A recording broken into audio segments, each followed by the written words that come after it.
Dans la zone franc CFA, 1 milliard équivaut à 2 millions d'euros, c'est ça? Je vais te raconter une anecdote sur 2 millions d'euros, d'accord? Tu me suis? Écoute. Beaucoup de Camerounais sont en train d'écrire du matin au soir sur moi, mais aucun n'a pu chercher ce qui était au bout de leur nez. J'ai une société minière au Cameroun depuis 2014, dont il y a 1 700 000 euros d'investissement perdu, que j'ai appris durant mon mariage. Je n'avais pas mis les pieds au Cameroun pendant quelques temps. Et lorsque je reviens au Cameroun pour voir la situation de cette société, on me dit qu'il y avait un trou d'1 700 000 euros. J'ai appris ça en direct avec Emilia. Emilia me dit, mais attends, depuis quand tu as laissé tout ça, etc., etc. On a discuté. Donc si on parle de la zone franc CFA, les 2 millions, 1 million, depuis, on ne parle même plus de ça. J'ai fini avec ça. Maintenant, milliards, dollars, euros, prophétiser, j'accepte. Est-ce que tu es diamantaire? Diamantaire, pour un Congolais, c'est banal. Pour quelqu'un qui est au Cameroun, ça les choque. Diamantaire, c'est banal. J'ai commencé le diamant grâce à une personne que j'aime beaucoup, je respecte. À l'époque, c'était un colonel. Et aujourd'hui, il est devenu général. Il m'a introduit dans le monde du diamant en 2009. En 2009, et être au milieu, ramener des acheteurs, etc., je ne gagnais pas assez, ça n'allait pas assez vite. Donc il fallait acheter des dragues, etc. Donc je suis propriétaire de dragues sur Chikapa, où j'ai commencé, j'ai mis un de mes frères justement, côté papa, surveiller. On a arrêté la production en 2016-2017. On a arrêté la production en 2016-2017. Donc... Donc tu n'es plus dans le diamant aujourd'hui? Non, ma dernière transaction de diamant que j'ai faite, c'était au mois de mai, en Centrafrique. Quand il y avait une photo qui circulait où j'avais les cheveux... Oui. Tu venais d'où? J'étais à Bangui. J'étais à Bangui, on termine une transaction de diamant. Maintenant, je ne suis plus dans l'exploitation, je suis dans facilitateur. On m'appelle, on me dit « Ok, t'attaques ». C'est uniquement cela que tu fais dans la vie aujourd'hui pour gagner ton pain? Si je me décris actuellement qui est Francis Vemba, je veux dire que je suis un deal maker. Un deal maker? Ouais. Honnête? Honnête, toujours. Qu'est-ce que tu réponds aux critiques sur les réseaux sociaux qui disent que oui, on le voit trop pour quelqu'un qui est dans le diamant, généralement c'est des gens qui sont discrets. Mais j'ai toujours été discret, c'est juste parce que j'ai épousé une femme célèbre qu'on me connaît. Qu'est-ce que j'ai fait pour me montrer? Si ce n'est pas mon mariage, j'allais rester toujours discret. Concernant la situation politique, pour aborder le deuxième thème, tu as déjà répondu à ma première question, à savoir pourquoi tu es descendu dans l'arène. Pourquoi tu as décidé de t'engager en politique, en tout cas de te présenter en 2018 aux élections présidentielles? Donc tu as répondu à la question tout à l'heure.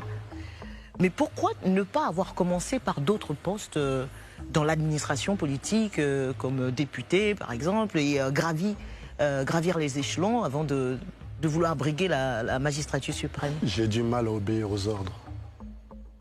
Je n'aime pas qu'on me dirige. La politique...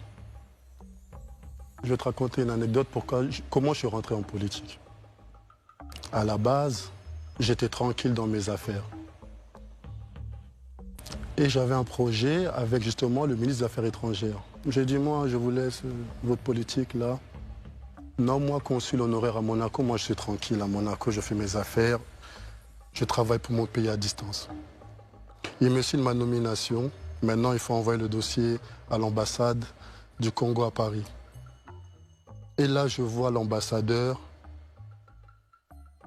Il prend mon dossier et me dit, mais pourquoi elle a signé cette nomination? C'est pas comme ça. Et j'ai vu dans son regard, comme s'il me regardait de haut, j'ai dit, il est fou lui. Et je le redis, il est fou lui. Il ne sait pas les montagnes que j'ai soulevées pour arriver ici. Parce que toi, tu es le fils d'un politicien, ça te donne... Je dis, non seulement je vais rentrer dans la politique, mais je vais exceller dans cette politique. Il faut qu'il me regarde bien là. Je serai son président aujourd'hui ou demain. Je le serai. Affaire à suivre alors? Non, à suivre, on est là. Non. Alors, situation familiale, situation matrimoniale, on parlait de ta femme, Coco Emilia, tu l'appelles Emilia quand tu l'évoques. Quelle est, à ce jour, votre situation à tous les deux? Nous sommes séparés. Mais toujours légalement mariés? Jusqu'à la mort. Tu ne veux pas te séparer définitivement? En fait, le mariage est la seule institution divine. Je ne me suis pas marié par hasard. Il y a des hauts et des bas. Moi, je suis d'accord qu'on se sépare, mais par rapport à des choses réelles. Moi, je me réveille, on m'attribue des relations avec des maîtresses que j'ignore même que j'avais des relations avec elles. Les gens se sont levés, ils ont pris ma photo, ils ont pris la photo d'une influenceuse marocaine, Yousra, ils ont décidé que j'avais une relation avec elle. Une personne que dans toute ma vie, j'ai vu que 30 minutes à l'aéroport, je croise. La seule raison Non. qui a fâché ton épouse? Non. Ce que mon épouse me reproche énormément, c'est mon absence. Une fois que je me suis marié avec cette personne, je suis remonté en Europe, elle était enceinte. J'ai mis d'autres priorités qu'à ce mariage. J'ai pris Emilia comme acquise. J'ai négligé la relation et ça l'a beaucoup affecté parce qu'il y a eu des moqueries de la part de sa communauté qui disait il t'a marié, il t'a abandonné, etc., etc. Après, on me voyait avec des filles sur Paris, en mode chill, et ça commençait à énerver Emilia petit à petit, et c'est l'accumulation de toutes ces choses. Mais est-ce que tu comprends aujourd'hui la réaction de Emilia par rapport à tout ça? Non seulement je comprends, voilà pourquoi je reste silencieux. Les gens regardaient ces réactions, mais ils ne connaissaient pas mes actions. Quelles étaient tes actions?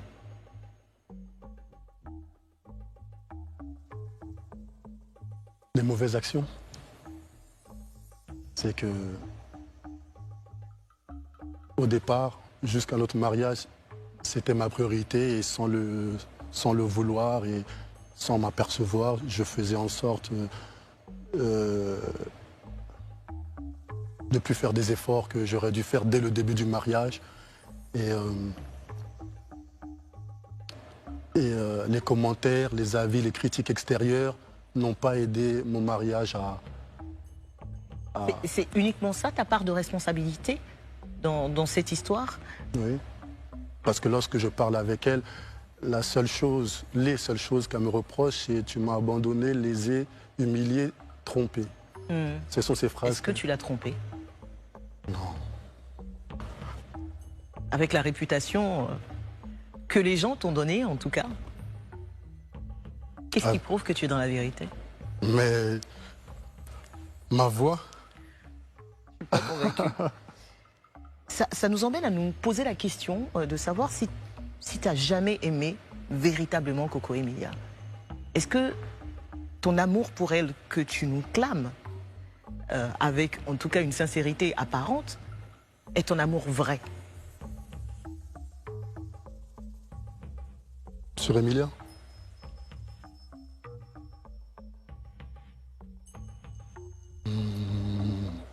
J'ai connu beaucoup de femmes, j'ai aimé beaucoup de femmes, mais Emilia, c'est spécial. C'est... La dernière fois, je l'ai appelée, je lui ai dit « M'aimer t'énerve, t'aimer m'énerve, mais on a un amour naturel. » Je ne fais pas d'effort d'aimer Emilia. Emilia, si elle pouvait prendre mon amour et le balancer, elle aurait balancé tout de suite. Et moi, de même. Je ne cesse de dire que nous sommes deux fragments d'une seule pièce. J'ai toujours su que lors de mon mariage coutumier avec Emilia, je me suis soumis à tous les rituels de la tradition Bamileke. Et je ne cessais de dire à son père, je marie Emilia, peu importe ce qui se passe avec Emilia. J'ai vu la tombe de ses grands-parents.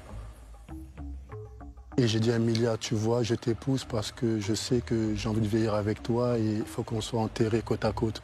Et j'ai dit à son père, quoi qu'il arrive entre moi et Emilia, je réclamerai toujours le corps d'Emilia pour qu'elle soit enterrée au Congo auprès de moi. Si on se sépare dans ce monde, en tout cas dans l'au-delà, moi je la récupérerai. Ça veut dire que tu l'aimes encore? C'est même pas que je l'aime ou je l'aime pas, elle est dans mon ADN. Chaque parcelle de mon être appartient à cette femme. C'est naturel, sinon je ne l'aurais pas épousée. La dernière fois que vous vous êtes parlé, c'était quand? Avant-hier. Et vous avez parlé de quoi? Non, brièvement, je lui ai seulement dit que j'ai envoyé les affaires de la petite. Elle m'a dit merci et je coupe. Et la dernière fois que vous vous êtes vus, c'était au Cameroun. Comment ça s'est passé? J'ai réalisé que le but de l'amour, d'une relation amoureuse, c'est d'être avec une personne qui vous aime réellement, sincèrement, profondément. Je savais que cette personne-là m'aimait, mais je n'avais pas pris conscience à quel point cette personne m'aimait réellement. Je l'ai épousée, on s'est mariés par amour des deux côtés, on sait qu'on s'aime, mais je n'avais pas jaugé à quel point son amour était à mon égard. Elle était dans sa voiture et je lui dis ouvre, je vais rentrer. Elle dit non, elle ouvre, elle baisse la vitre et elle est en train de pleurer. Je lui dis mais la première question, je lui dis mais pourquoi tu m'aimes autant comme ça? Elle a tourné la tête et je n'aime pas la voir dans cet état parce que c'est pas comme si elle aimait une personne qui ne l'aime pas. Elle aime une personne qui lui porte le même amour, mais qui ne lui montre pas de la même façon. On va s'intéresser un tout petit peu à tout ce qui s'est passé sur Internet, tout ce qui a été dit concernant le mariage et même sa célébration, à commencer par la bague. Il a été révélé sur Internet que la bague de promesse, c'est bien cela, offerte à Coco Emilia, qui était censée être en diamant, ne l'était pas en réalité. Quelle est ta version? Sur les bêtises d'Internet, il n'y a que ma version qui prime. Cette bague est la même. Emilia a vu cette bague sur moi et je lui ai dit, je vais te faire la même bague comme bague de promesse. Les gens se réveillent le matin, créent une histoire et ils collent Francis et Emilia. Vous avez vu Emilia dire, écrire de son compte personnel? Non. Je mets mon épouse au défi qu'elle prenne la même bague, qu'elle ait dans une bijouterie que tout le monde puisse voir. Je n'ai pas le temps. C'est offrir une bague en plastique à la personne qu'on aime le plus au monde, c'est du n'importe quoi. J'ai passé l'âge. On fait ça même à... C'est des conneries. Mais on dit surtout que tu lui as offert cette bague entre griffes en plastique parce que tu n'aurais pas les moyens de lui acheter une vraie bague en diamant. On dit aussi qu'elle a financé le mariage aussi. C'est ça, j'allais poser la question. Qui a financé le mariage? Il s'appelle Francis Vemba, à 100%. Avec son propre argent? Avec son propre argent, j'ai déposé... en fait, cette rumeur a commencé bêtement. C'est lorsque j'ai déposé l'argent à Paris pour qu'on lui remette l'argent en francs CFA sur place, par Marcel, un ami à Coco.